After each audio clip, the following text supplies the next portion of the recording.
त्याच्यामध्ये लिहिलेलं आहे अक्षय पात्र म्हणून. त्या टोपलीचा त्या अक्षय पात्राचा उद्देश असा आहे का प्रत्येक लाभार्थ्यांना आपल्या आईकडनं, आजीकडनं, बहिणीकडनं म्हणजे घरून काहीतरी आणावं. काहीतरी म्हणजे भाजीपाला, त्याच्यामध्ये टमाटर असावा, कांदा असावा, गोड लिंबाचा पाला असावा किंवा एखादा फ्रूट असावा. काही लेकरं असे असतात की आपल्याकडे खायला भरपूर असते पण मुलगा कसाही खात नाही. तर तिथे काय असतं, मित्र मैत्रीण असतात अंगणवाडीमध्ये, त्याला धीरच येतो की हा खाऊन राहिला, मी पण खाल्लं पाहिजे.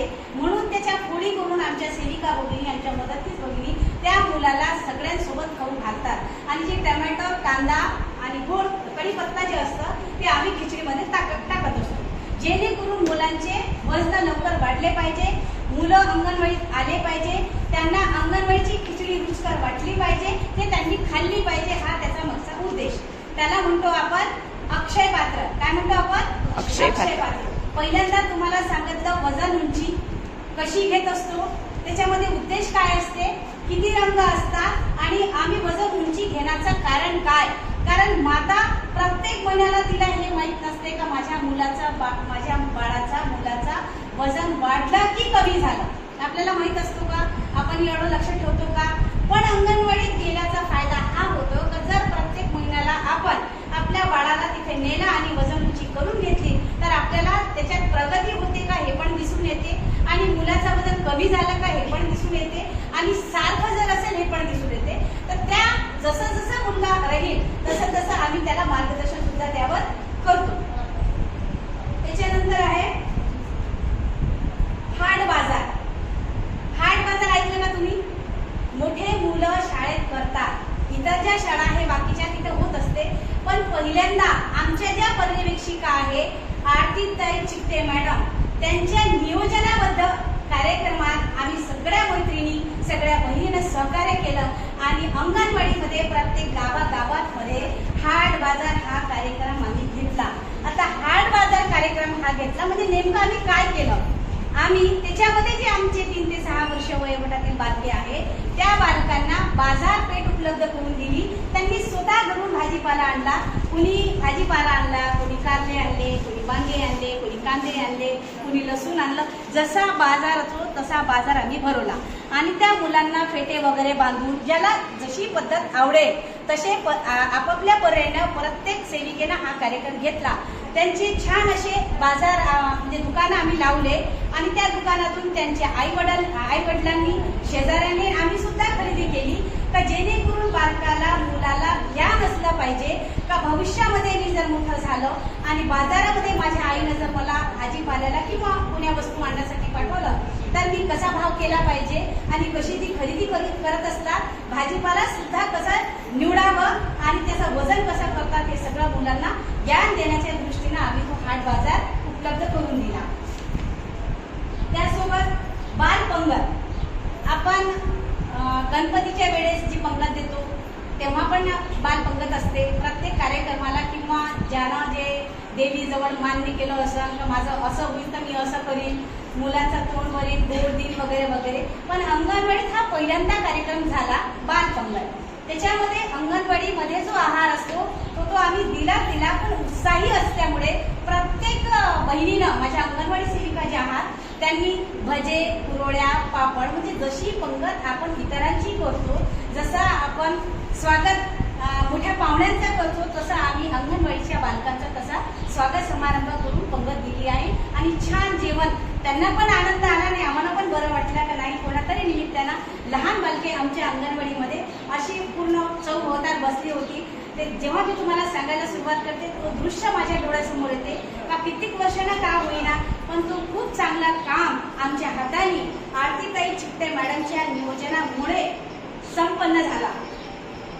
त्याच्यानंतर किशोरी हे तर आमचा हा सप्ताह असो की नसो, हा सप्ताह वर्षातून एकदा असतो. पण ज्या काही किशोरी मुली असतात वयोगट 11 ते 18 त्या वयोगटातील मुलींचं रक्त चेकिंग करणे म्हणजे ब्लड हिमोग्लोबिन किती आहे किंवा त्या अशक्त आहेत का, त्यांना कोणती बिमारी आहेत का, दर 3 महिन्याला म्हणा किंवा दरमहा हा मुलींचा चेकअप आपल्या BSc मार्फत होत असते.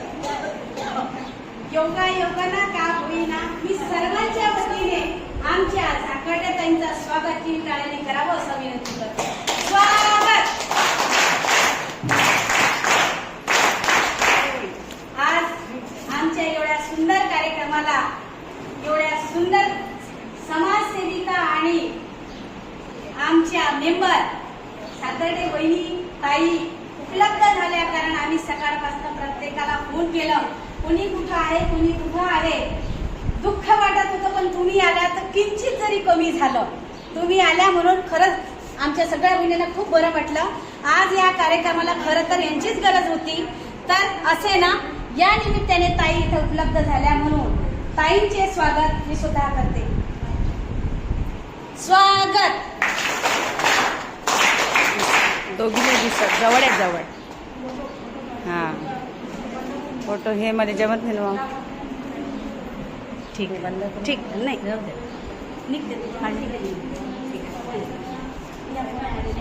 फोटो. हा हा. आज हा कार्यक्रम योगायोग असा की आपल्या कार्यक्रमाला सगळ्या सीआरपी ग्रामीण भागातल्या उपलब्ध झाल्या. त्यांचा का कार्यक्रम होईना, पण ते आपल्या कार्यक्रमात सहभागी झाल्या. म्हणून मी सगळ्यांना विनंती करते की आपण सगळ्यांसाठी जोरदार टाळ्या उद्या.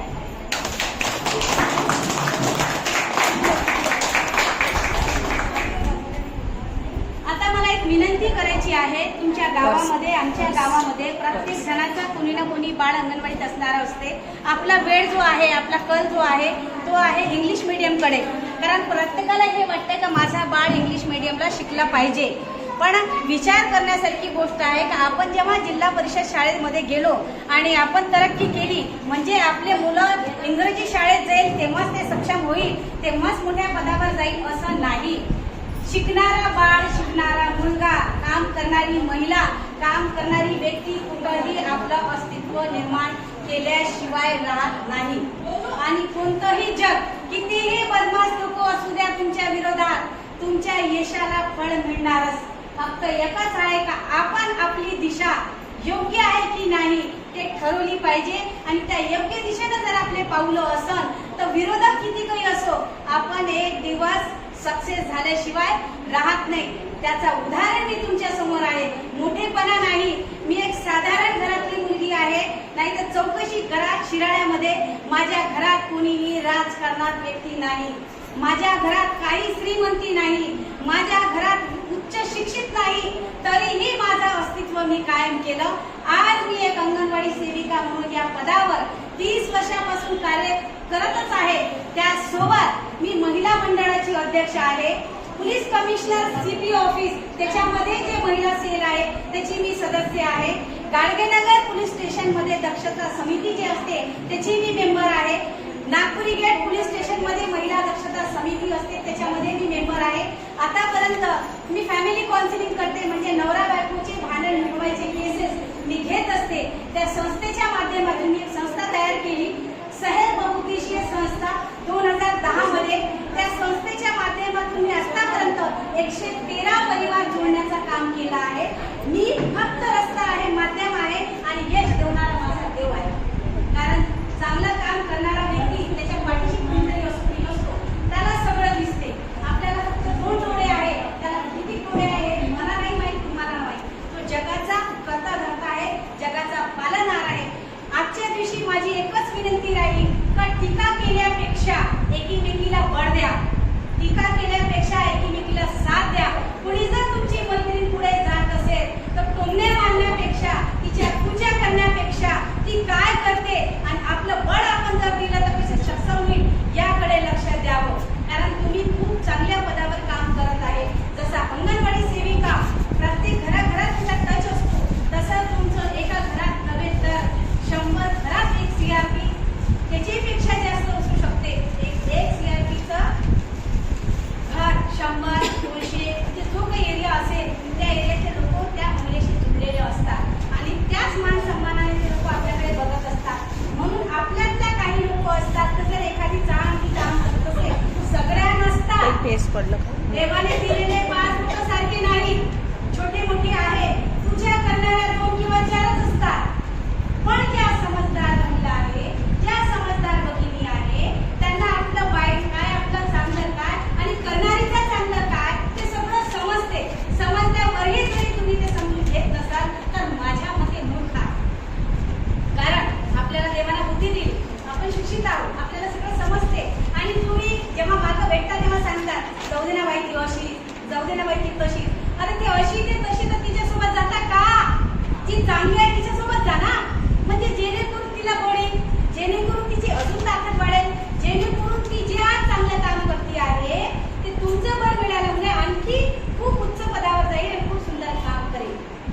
आजच्या दिवशी एवढंच, कारण मॅडमसाठी स्वागत.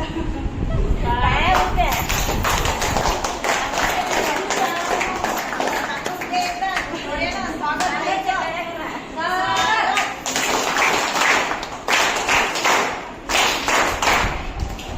माझा जीव याच्यासाठी लागतोय की जेव्हा फील्डमध्ये समाजसेविका म्हणून आपण काम करतो तर सगळे लोक सारखे नसतात आणि जे लोक इतर असतात ते खरोखर त्यांना समजत नाही, त्यांना ज्ञान नसते म्हणून ते बोलतात.